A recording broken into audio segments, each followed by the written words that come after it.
Janasena party 13వ ఆవిర్భావ దినోత్సవ వేడుకలు అయితే ఘనంగా జరుగుతున్నాయి. అలాగే ఏపీ ఉప ముఖ్యమంత్రి అలాగే జనసేన అధినేత పవన్ కళ్యాణ్ తన సొంత నియోజకవర్గంలో ఏదైతే పార్టీ కార్యాలయం చేబ్రోల వద్ద అయితే నివాసం వద్ద అయితే ఇక్కడ జనసేన పార్టీ ఆవిర్భావ దినోత్సవ వేడుకలు అయితే ఇక్కడైతే ఘనంగా నిర్వహిస్తున్నారు. అలాగే కాకినాడ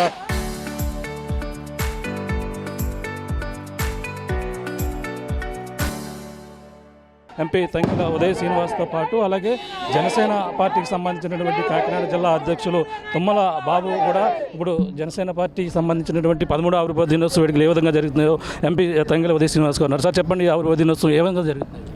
ఈ ఆవిర్భావ దినోత్సవం మా పార్టీని 2014 నుంచి పార్టీ కోసం పనిచేస్తూ పార్టీ సిద్ధాంతాలు నచ్చి మా అధినాయకుడు పవన్ కళ్యాణ్ గారి జనసేన పార్టీలో జాయిన్ అయిన ప్రతి ఒక్క కార్యకర్తని, వీర మహిళని, అలాగే సాధక్స్గా ఉండి పార్టీని ముందుకు తీసుకెళ్ళి బలపరుస్తూ ఉద్యమిగా జాయిన్ చేస్తూ ఉన్న ప్రతి ఒక్కరిని కలుపుకుని ఈరోజు జిల్లా అధ్యక్షులు తుమ్మలబాబు గారు, అలాగే పెండేందర్ బాబు గారు, ఓదూరు కిషోర్ గారు, అలాగే మిగతా జనసేన నాయకుల వీర మహిళలు అందరం కూడా కలిసి ప్రతి గ్రామంలోని ఈ ఆవిర్భావ దినోత్సవాన్ని జరుపుకుంటున్నాం. ఇంతకుముందు రాష్ట్రం అంతా ఒక దగ్గర ఒక గ్రాండ్ సభ కింద జరిపేది. మా అధినాయకుడు కూడా ఒక ట్రైబల్ ప్లేస్లో జనసేన ఆవిర్భావ దినోత్సవాన్ని సెలబ్రేట్ చేసుకుంటూ వాళ్ళతోనే భోజనం చేస్తూ, అలాగే మేము కూడా మా నాయకులు అందరం కూడా ఆ కార్యకర్తలతోనే భోజనం చేస్తూ జెండావిష్కరణ చేసుకుంటూ ప్రతి గ్రామం, మండలం, అలాగే నియోజకవర్గ, జిల్లా స్థాయిలో రాష్ట్ర వ్యాప్తంగా దీన్ని చాలా ఘనంగా మేము సెలబ్రేట్ చేసుకుంటున్నాం. మాకు ఇదో పండగలాగా, మేము జనసేనలో ఉన్న వాళ్ళందరం కుటుంబంలా ఉండేవాళ్ళం. సో ఇది మాకు మా ఇంట్లో ఒక ఈవెంట్ లాగా, ఒక పండగలాగా ఉండే వాతావరణం. సో దాన్ని నిజంగా మేము అందరం చాలా ఆనందంగా సెలబ్రేట్ చేసుకున్నాం. పిఠాపురం కూడా చాలా గట్టిగా, పిఠాపురం నుంచి గొల్లపురాల వరకు వేలాది మంది జన సైనికులు, వీర మహిళలు అందరూ కూడా బైక్ ర్యాలీగా వచ్చి 40 అడుగుల జనసేన జెండాని ఆవిష్కరించి ఇప్పుడు పిఠాపురం సార్ ఆఫీస్ దగ్గరికి వచ్చి ఇక్కడ కూడా జెండా ఆవిష్కరణ చేస్తాం. ఇప్పుడు జిల్లా వ్యాప్తంగా కూడా మిగతా అన్ని కాన్స్టిట్యుయెన్సీస్లోని మేము 7 కాన్స్టిట్యుయెన్సీస్లో కూడా నేను మా జిల్లా అధ్యక్షులు కలిపి ఆ నియోజకవర్గ ఇన్ఛార్జీలతో కలిపి జిల్లా వేడుకల్లో పాల్గొంటాం. ధన్యవాదాలు. తుమ్మల బాబు గారు జిల్లా అధ్యక్షులు కూడా ఉన్నారు, మాట్లాడే ప్రయత్నం చేద్దాం. సార్ చెప్పండి, ఇక్కడ ఏ విధంగా చేస్తున్నారు? కాకినాడ జిల్లా వ్యాప్తంగా కూడా ఈ వేడుకలు కాకినాడ జిల్లా వ్యాప్తంగా అంగరంగ వైభవంగా జనసేన పార్టీ ఆవిర్భావ దినోత్సవాలు జరుపుకోవడం జరిగింది. ఈరోజు మేము ఉదయాన్నే జిల్లా అధ్యక్షుడిగా మా పెద్దాపురం నియోజకవర్గంలో మేడపాడు కానీ, సామలకోట కానీ అన్ని జెండాలు ఎగరేసుకోవడం, ప్రతి గ్రామంలో కూడా జెండాలు ఎగరేయడం జరిగింది.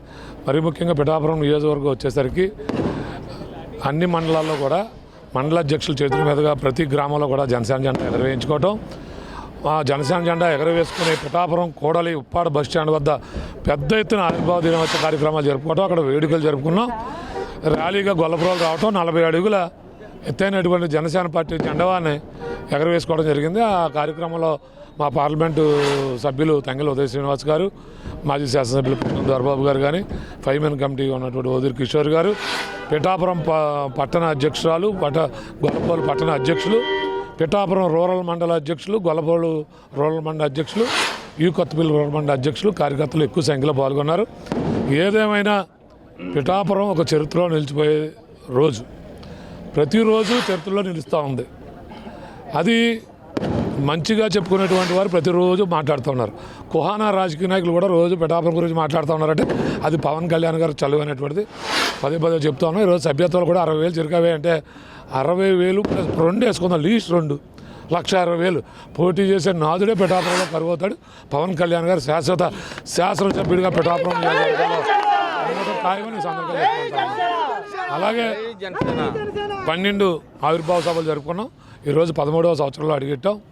ఓటమితో మొదలైనటువంటి పార్టీ విజయ దుందుబి వైపు నడుస్తూ ఉంది. ఈరోజు రాష్ట్రంతోనే కాకుండా జాతీయ పార్టీగా ఎదిగేటువంటి జెండా జనసేన జెండా అనేది కూడా ఈ సందర్భంగా తెలియజేస్తా ఉన్నాం.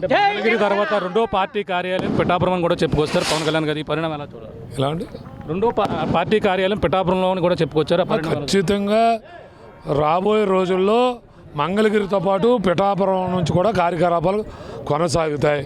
పవన్ కళ్యాణ్ గారు ఎక్కువ కార్యక్రమాలు పిఠాపురం నుంచే తీసుకునే అవకాశం ఉంది. అంటే ప్రధానంగా చూసుకుంటే ఇప్పుడు జన సైనికులు కూడా గతంలో ఎన్నో పోరాటాలు చేశారు. ఆ పోరాటాల స్ఫూర్తి అంటే గత ప్రభుత్వాలు ఏదైతే ఉన్నాయో అప్పుడు కూడా మీరు ఎన్నో ఇబ్బందులు పడిన పరిణామాలు ఈ రోజు జరుగుతున్న ఆవిర్భావ దినోత్సవంలో ఏ విధంగా కృషి చేస్తారు? ఓటమి చెందినప్పుడు కూడా నిక్కార్సైనటువంటి కార్యకర్తలు ఉన్నటువంటి పార్టీ జనసేన పార్టీ.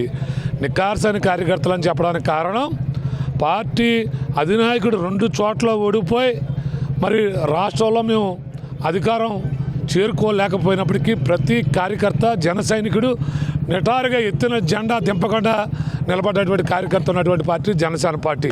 అందుకనే మాకు ఇంత గర్వంగా ఈరోజు రాష్ట్రంలో కూటమి ప్రభుత్వం ఏర్పడడానికైనా, కేంద్రంలో ఎన్డీఏ ప్రభుత్వం ఏర్పాటైనా కన్నా మా అందరు ఆరాధ్య నాయకుడు పవన్ కళ్యాణ్ గారు ముఖ్య కారకులు వేరైనటువంటి గర్వంతోనే మేము ప్రతి జనసైనికుడు ఫీల్ అవుతా ఉన్నాం. ఈరోజు జనసేన జెండా ఉవ్వెత్తున లెగిసి ఎగురుతూ ఉందంటే అది జన సైనికుడి యొక్క బలం అని కూడా ఈ సందర్భంగా మేము అందరికీ తెలియజేస్తాం. పరిస్థితి కనివినియరగని రీతిలో పిఠాపురం నియోజకవర్గంలో, అలాగే ఏపీ ఉప ముఖ్యమంత్రి తన సొంత నియోజకవర్గం, అలాగే ప్రధానంగా మంగళగిరి తర్వాత రెండో పార్టీ ప్రధాన కార్యాలయం పిఠాపురం అని కూడా ఆయన ఇటీవల కూడా చెప్పడం జరిగింది. ఈ నేపథ్యంలోనే కనివినియరగని రీతిలో అలాగే ఉత్సవాలు, ఊరేగింపులే కాకుండా అలాగే జెండా ఆవిష్కరణలు, అలాగే పలు సేవా కార్యక్రమాలతో పాటు ఈ యొక్క 13వ ఆవిర్భావ దినోత్సవం అయితే ఘనంగా నిర్వహిస్తున్నటువంటి పరిస్థితి ప్రధానంగా ఉంది. అలాగే చేబ్రోలులోని ఈ యొక్క పార్టీ కార్యాలయం ఏదవుతుంది, ఇక్కడ కూడా జెండా ఆవిష్కరించి అలాగే కాకినాడ ఎంపీ తంగెళ్ల ఉదయ శ్రీనివాస్తో పాటు అలాగే పిఠాపురం 5 మ్యాన్ కమిటీ సంబంధించినటువంటి నాయకులు, అలాగే మాజీ ఎమ్మెల్యే పెండుం దొరబాబుతో పాటు అలాగే జిల్లా అధ్యక్షులు తుమ్మల బాబుతో పాటు అలాగే ఇక్కడ ఓడూరు కిషోర్ 5 మ్యాన్ కమిటీ ఓడూరు కిషోర్తో మొత్తం అందరూ కూడా కనివినియరగని రీతిలో ఆవిర్భావ దినోత్సవ వేడుకలైతే పిఠాపురంలో నిర్వహిస్తున్నటువంటి పరిస్థితి ప్రధానంగా కనబడుతుందని చెప్పాలి. ఇది తాజా పరిస్థితి. కెమెరా అనిల్తో ప్రకాష్, RTV, చేబ్రోలు నుంచి.